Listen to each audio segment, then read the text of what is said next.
मोलगी परिसरात एक दुर्दैवी आज अपघात झालाय. अनफॉर्च्युनेटली दोन मुले आपण गमावले आहे. पण 22 मुले आमचे आता आर्य चक्कलकुआमध्ये रेफर्ड आहे. त्यांना मायनर इंजुरी आहे. 18 मुले आता डिस्ट्रिक्ट हॉस्पिटलमध्ये ऍडमिट झाले. त्यांच्यासोबत भेट घेतली आहे. They are all stable. 2 मुले थोडे सिरियस होते असं मला इन्फॉर्मेशन मिळाली आहे, पण सगळ्यांवर उपचार इथे डिस्ट्रिक्ट हॉस्पिटलमध्ये करण्यात येत आहोत.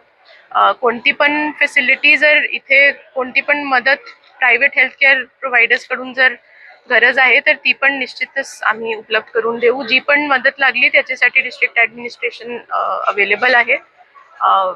पेरेंट्सला सांगितलंय, काउन्सिलर्सला पण बोलवलंय आणि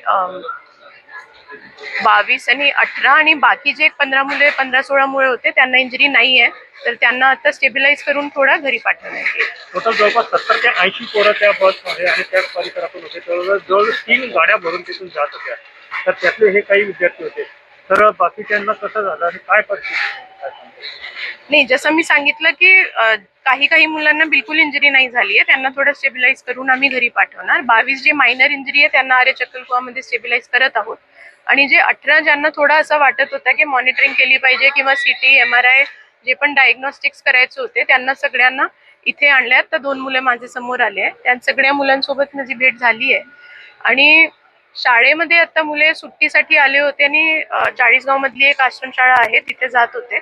ड्रायव्हरचं आता काय तपासणी करायची आहे, प्लस एक शिक्षक आणि शिपाई होते शाळेमध्ये, त्यांची पण रक्त चाचणी आणि इन्व्हेस्टिगेशन आमचं आता पोलीस मार्फत तपास चालू आहे.